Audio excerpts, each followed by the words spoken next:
Triple H question, which I believe is started in the world of rugby, actually, to as a bit of team building, but asking people their hero, hardship, and highlight in their life. Uh, so can we do that with you if you like? So starting with hero, who's a hero in your life? I'd like it's a good thing you gave me a bit of a heads up on this one because there's I have thought about it a fair bit, and, there's definitely a lot of people that have been quite inspiring to me throughout my life. Like, when I was very young, a sporting hero of mine being obsessed with rugby and English was Johnny Wilkinson. I've always really admired his work ethic. He was and obviously he was the golden boy for a long, long time. But from like a holistic standpoint, I'm unfortunately going to sound like a bit of a Tom Brady here, but I have to say my dad is a bit of a hero of mine. Like, been very fortunate to have a very close relationship with him throughout my whole life, and he's just been an incredible role model for me. He was my rugby coach. He taught me a lot of good values from a young age, and not only me, but my friends as well. And he's instilled that in me from a young age, and I carry that throughout my life essentially. And I still use it to this day. And one of them is just to never really give up when things get hard. Like, there's definitely been some times in my life where I've wanted to quit and I've wanted to, throw the towel in a bit early, and then he's always brought me back to just don't quit now. You never know what's gonna happen. And like, looking back on those situations, it's always worked out well in my favor.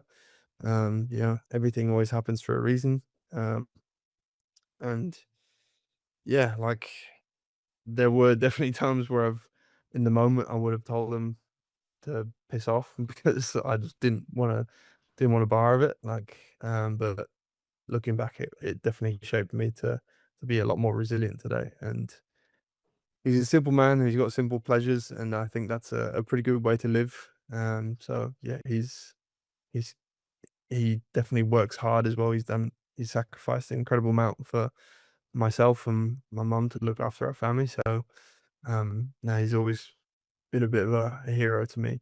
Um, but that's just the way it is. Moving on to hardship. I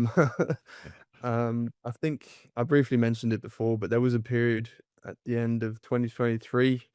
Um, just a few things. Like, I think I'd gone through a bit of a breakup. I had to move out of my apartment and do a bit of couch surfing at the time. And rugby had finished up for the season, and I was kind of feeling a little bit lost. And I was just I was training really hard. Like, I was probably just trying to suppress a lot of emotion through training, and burning the candle at both ends as well. So I'd be training hard, but I'd be going out most weekends as well, pretty heavily until, like, yeah, I was just running my body to the ground essentially. And then we went to go play touch rugby, and my body was feeling pretty beaten up. And I went to do a sidestep, and I ended up tearing my ACL, and then that put me out for that whole season.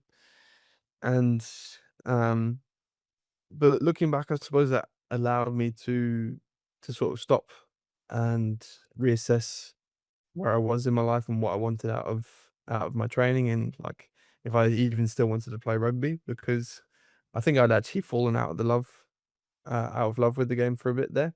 And it allowed me to reassess what I actually wanted to do. And after the injury, I decided to stop playing rugby and take up running instead, and just going to the gym and training for enjoyment more than anything. It gave me a lot more flexibility, and yeah, I suppose it's led me to here. Otherwise, I probably still would have been playing mediocre rugby and just getting pissed every weekend. So I'm quite glad I had that in some ways. And then the last one was Highlight from your uh, life. highlight from my life in general, or just this year. You choose. I'll make it easy for myself. I'll say this year, and it's got to be the Elite 15. Like, it's just been that was a great end to a great year, I'd say. It was fantastic, and just the whole experience, and to have my people that were very close to me there as well was awesome. Um, I really want to do it again. Can't wait for the next one. Yeah. Is that the plan? You're going to go to Phoenix, presuming you qualify? Well, I think there's correct me if I'm wrong, but I think there's no more races, and I think I'm still within the 15. So if that is the case, then I 100% will be going to Phoenix. That's the plan. Goal is to qualify for Worlds there. Um, but yeah, man, that's the plan for the near future at least.